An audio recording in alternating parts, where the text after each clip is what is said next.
last episode. We're gonna get intimate today, comrades. I hope you're ready for this intimacy. And so we continue. Greetings and salutations, comrades, and welcome back to everlasting summer. Bright daylight struck my eyes. We're just gonna dive into this. We're just gonna skip the whole intro thing. At first, I didn't want to pay attention, as I wasn't fully awake yet. On their own, my legs carried me towards the door. Damn. Looks like I fell asleep and missed my stop. But there was no door. I looked around the bus and realized that it wasn't a good old worn-out Liaz. Instead, the bus was an Icarus model. A new one! I froze in shock. How? What? Am I dead?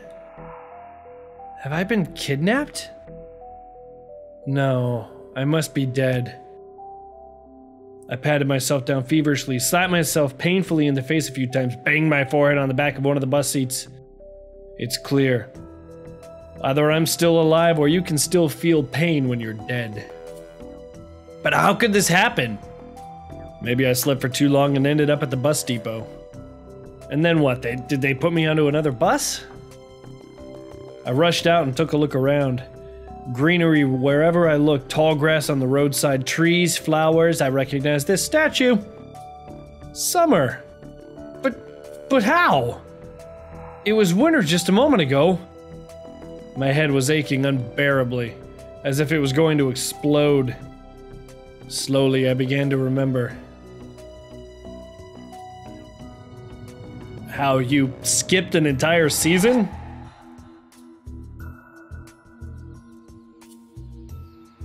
I don't know what's going on right now. A long road running off into the distance. Forests, plains, fields, lakes, and more forests. I think I was sleeping, but then how can I remember all of it? And then a gap. Some girl leaning over me. She softly whispered something into my ear. Then a gap again.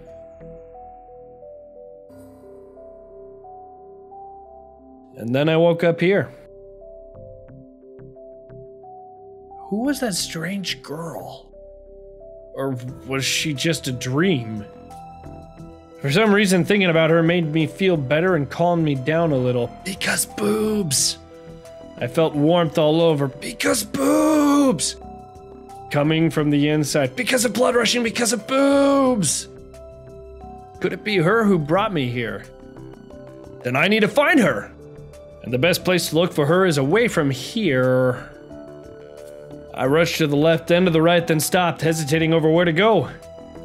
Finally, I ran in the direction from which the bus had probably came. Dots.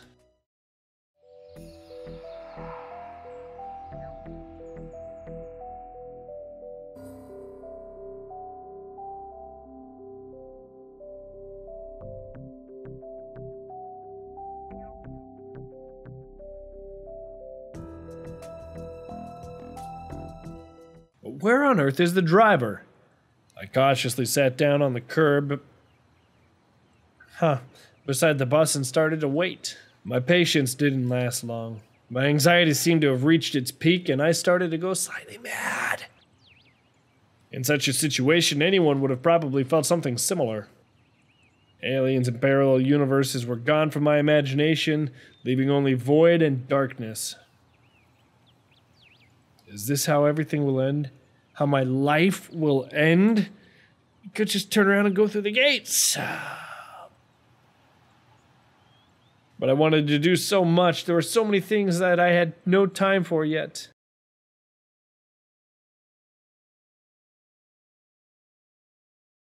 This camp, if of course it really is a camp, looked like the only place where people could be, so I decided to go there and hardly had reached the gates when a girl came out from behind them,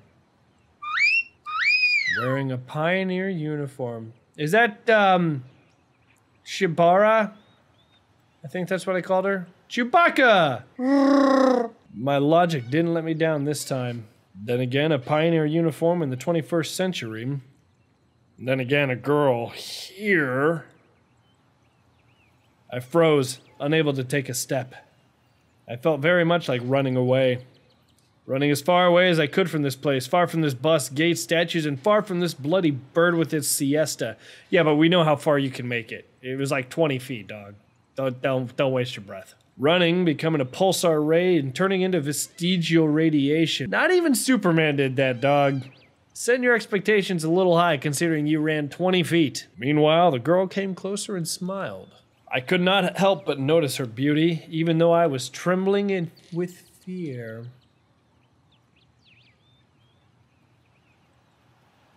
Human instincts work independent of consciousness, and while only 5% of the brain is responsible for cognitive processing.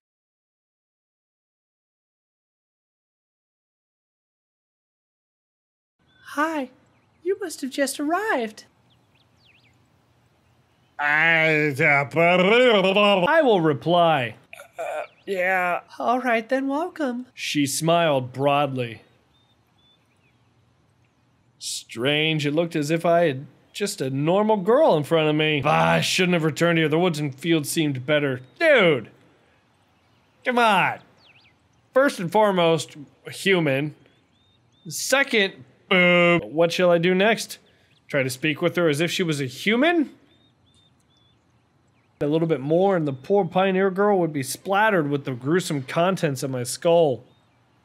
Gross. What's so funny about that? I don't remember laughing. The girl looked me over. It sent shivers down my spine and my knees started to tremble. Nothing. Great then. Great? What's so great about that? Suddenly a thought crossed my mind. To hell with it all.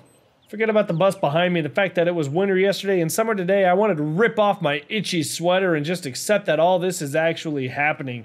Everything is as it should be. All this is for the best. Would you happen to know?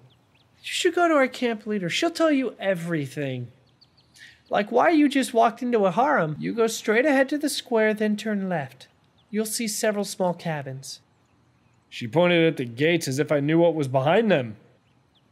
Dmitrievna is a patronymic, a derivative of a person's father's name, in this case, Dmitri, put by Russians after the first person's name as a sign of respect or formal address. Well, you can ask someone where Olga Dmitrievna's cabin is. That was supposed to be the other voice. Got it?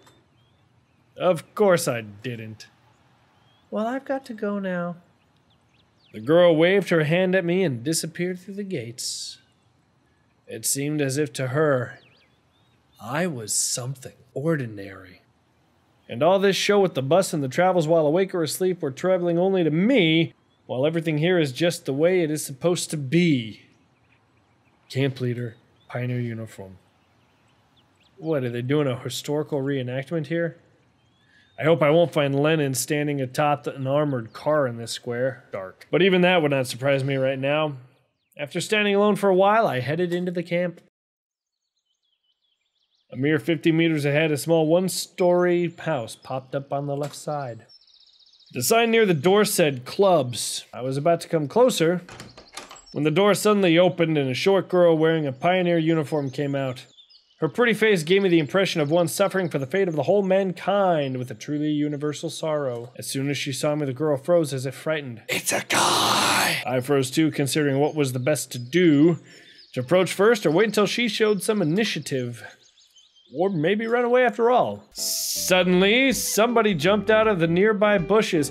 It's Pantalones! A girl wearing a bright red t-shirt with "Usser" written on it.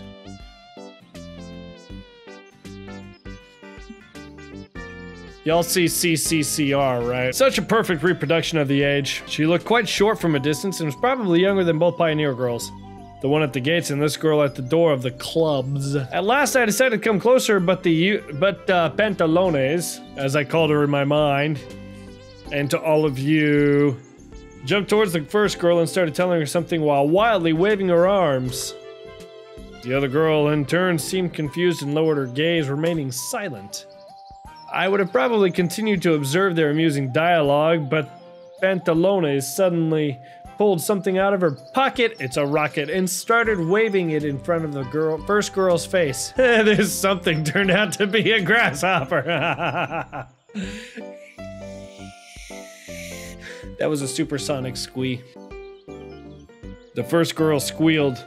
She must not be too keen on insects. Insects, not incest. As she instantly rushed off towards the place where Lenin presumably made his speech about the workers' and peasants' revolution. That is to say, towards the square. Bye, Pantalones! The Pantalones glanced at me, grinned playfully, and dashed after her. I mean, everything around me seemed so real, if a little embellished, that I was starting to think that, in fact, my previous life could have been just a dream. And what am I supposed to do now? Dots. Okay. We're gonna have to finish day one in the next episode, comrades. Let me know what you think in the comments down below. If you liked it, punch that like button. Make sure to subscribe, tell your friends and family, and all that good jazz. And as always, until next time.